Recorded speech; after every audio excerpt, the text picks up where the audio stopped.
Bonjour les cinéphiles. Dans cette vidéo, je vous présente une sélection de films de guerre à voir absolument.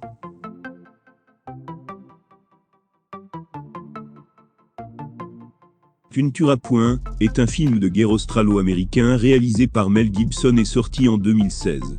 Desmond Doss, fils d'un ancien soldat de la Première Guerre mondiale, veut apporter sa pierre à l'édifice lorsqu'éclate la guerre du Pacifique lors de la Seconde Guerre mondiale. En tant qu'objecteur de conscience, il souhaite s'engager, mais refuse de tuer ou de porter une arme au combat en raison de ses croyances adventistes. Après de difficiles négociations avec l'armée, il est affecté au poste d'auxiliaire sanitaire.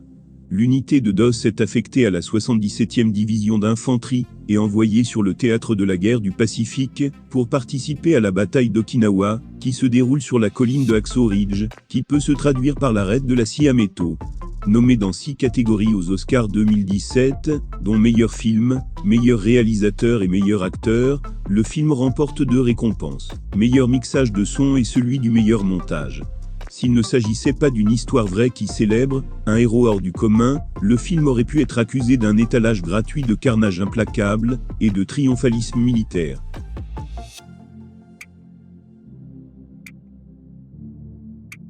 C'est un film américain réalisé par Kari Joji Fukunaga, sorti en 2015. Il s'agit de l'adaptation du roman du même nom publié en 2005 par l'auteur nigérian Uzodin Mayiwila, dont le titre est lui-même tiré d'un album de Fela Kuti, célèbre musicien. Il est présenté en sélection officielle à la Mostra de Venise en 2015 et dans divers festivals. De plus, il a la particularité, lors de sa sortie officielle aux États-Unis, d'avoir à la fois été projeté dans des cinémas et mis en ligne sur la plateforme Netflix. Agou est un jeune garçon dans une nation africaine sans nom en pleine guerre civile. Il n'y a pas de service ni d'école pour lui et ses jeunes amis, et son père est un chef local. Il vit dans une zone tampon protégée par les casques bleus nigérians, jusqu'à ce que la paix s'effondre. Les forces gouvernementales massacrent la population locale, mais Agou s'échappe alors que son père et son frère sont tués. Il est capturé ensuite par une force rebelle dirigée par un homme qui le prépare à devenir un enfant soldat. Ce film est une représentation méthodique de la brutalisation d'une enfance. Il est dur et déchirant malgré une intrigue assez simple.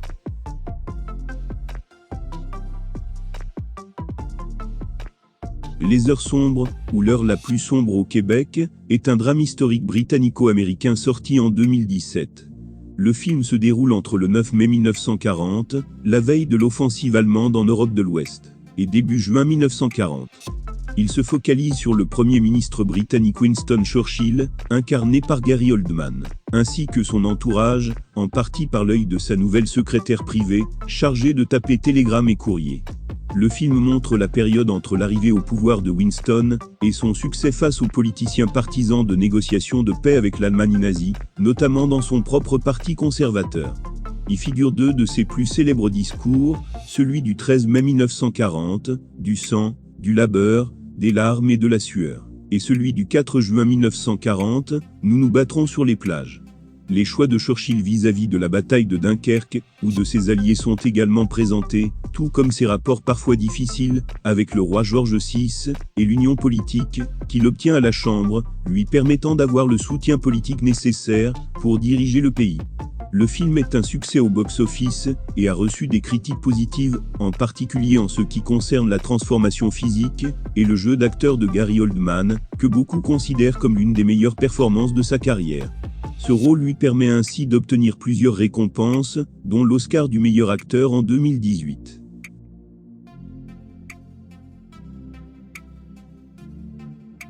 Invincible est un film biographique américain produit et réalisé par Angelina Jolie, sorti en avant-première à Sydney en Australie, le 17 novembre 2014, aux États-Unis, le 25 décembre 2014, et dans le reste du monde le 7 janvier 2015.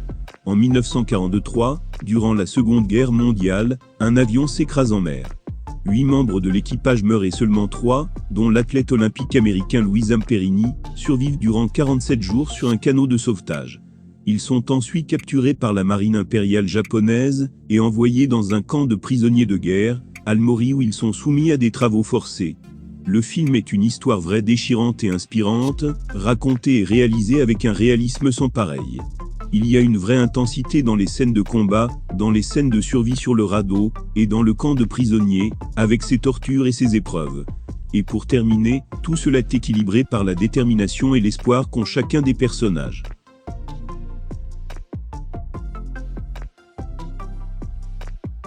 Sympathie pour le diable est un film franco-canado-belge écrit et réalisé par Guillaume de Fontenay, sorti en 2019. 1992, la guerre fait rage, dans ce qui deviendra l'ex-Yougoslavie. Dandy flamboyant, grande gueule, accro à l'adrénaline, fumeur de cigares provocateur, Paul Marchand est l'archétype du correspondant de guerre. À Sarajevo, qui était encerclé par les forces serbes, qui tiraient constamment des obus de mortier, Marchand et une poignée de correspondants étrangers font un compte rendu quotidien de la situation épouvantable et de la dévastation dans laquelle se trouvaient la plupart des Bosniaques, entre les tirs de tireurs d'élite et les bombardements. Ainsi dans cette zone de guerre urbaine, où tout ce qui bouge est une cible, Paul essaie de vivre, d'aimer et d'informer. Très réaliste, Sympathie pour le diable vous emmène là, au milieu d'une vilaine guerre, au cœur d'un hiver sans fin, suivant toujours de près Marchand et son équipe.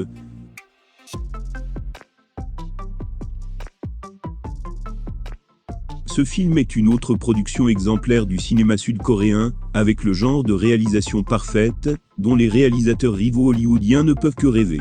Alors que la Seconde Guerre mondiale touche à sa fin, la petite île de Hashima, surnommée île du cuirassé, au large des côtes du Japon, est le site d'une énorme mine de charbon, où 400 Coréens mènent une vie sombre, en tant que travailleurs conscrits. La tension monte entre les soldats japonais, qui maintiennent l'ordre, avec une cruauté et une violence choquantes, et les Coréens de tous horizons qui ont été trompés ou forcés à venir là-bas. Puis, juste au moment où les sombres secrets de l'île sont révélés, les Coréens préparent une évasion audacieuse.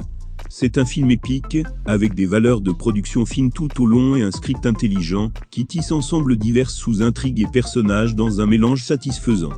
Il y a de l'action, de l'émotion, de la tragédie et un travail minutieux sur les personnages, le tout habilement géré par une distribution expérimentée, et un réalisateur qui sait exactement ce qui fonctionne. Les shows se développent jusqu'au genre de point culminant, entraînant qui offre tout ce que vous voulez, et plus encore.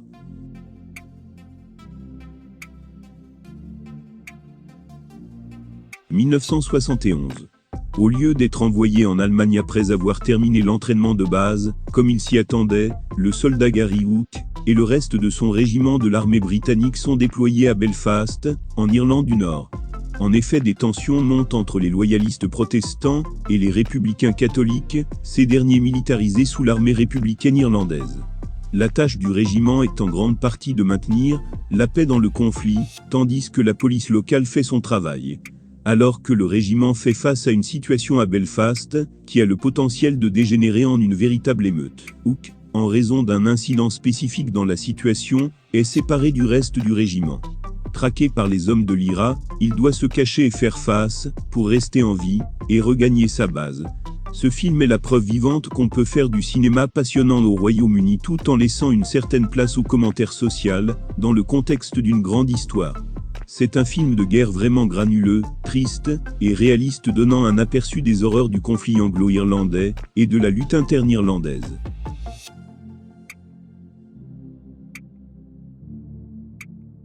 Mandarine est un film dramatique coproduit par l'Estonie et la Géorgie, et sorti en 2013. Représentant de la Géorgie aux Oscars, le film est nommé à l'Oscar du meilleur film en langue étrangère au cours des Oscars du cinéma de 2015. Il est aussi nommé au Golden Globe dans la même catégorie. Il a remporté le prix du meilleur film estonien au Festival du film Nuit Noire de Tallinn de 2013. Le film se déroule pendant la guerre d'Abkhazie, en Géorgie, en 1992 pendant la récolte des mandarines. Un village ne compte comme seuls habitants qu'un vieil homme, Ivo, et un producteur de mandarines, Margus, tous deux d'origine estonienne. Margus refuse de quitter ses vergers, alors que les fruits sont presque mûrs. Le conflit est de plus en plus proche, mais Ivo décide de venir en aide à Ahmet, un Tchétchène blessé, et le cache chez lui. Margus, à son tour, découvre un Géorgien laissé pour mort sur le champ de bataille. Il l'emmène lui aussi chez Ivo. Deux combattants de camps opposés se retrouvent alors sous le même toit.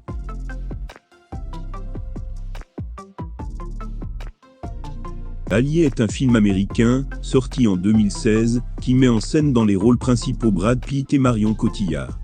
durant la Seconde Guerre mondiale, à Casablanca en 1942, un espion canadien du SE, Max Vatan, et une espionne française, Marianne Beauséjour, doivent former un couple pour les besoins d'une mission visant à tuer l'ambassadeur allemand. Après quelques jours, les faux sentiments deviennent réels. Une fois la mission accomplie, Max propose alors à Marianne de le suivre à Londres. Ils se marient, et Marianne donne naissance à une petite fille, quelques mois plus tard. Leur petite vie tranquille est remise en question, lorsqu'un des supérieurs de Max l'informe des soupçons qui portent sur sa femme. Marianne est accusée d'être un agent dormant travaillant pour les nazis. Convaincu que les services de renseignement se trompent, Max va tout faire pour tenter de la disculper. Ce film est très agréable avec une belle photographie, et d'excellentes performances. L'histoire pose une prémisse unique, et vous maintient accroché jusqu'à ce que tout soit révélé à la fin. À une époque où les effets spéciaux ont pris le dessus, il est rafraîchissant de regarder un film qui s'intéresse principalement aux personnages et aux situations humaines complexes. Pourtant, pour tous ceux qui veulent voir de l'action, vous en aurez beaucoup.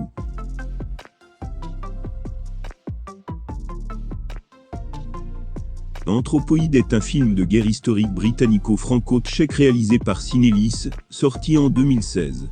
Il est basé sur l'extraordinaire histoire vraie de l'opération Anthropoïde, la mission de la Seconde Guerre mondiale visant à assassiner le général SS Reinhard Heydrich. Troisième commandant du Reich après Hitler et Himmler, Heydrich était le principal architecte de la solution finale et le chef des forces d'occupation nazies en Tchécoslovaquie, dont le règne de terreur a incité les soldats tchèques et slovaques auto-exilés à faire éclore une mission top secrète qui allait changer à jamais la face de l'Europe.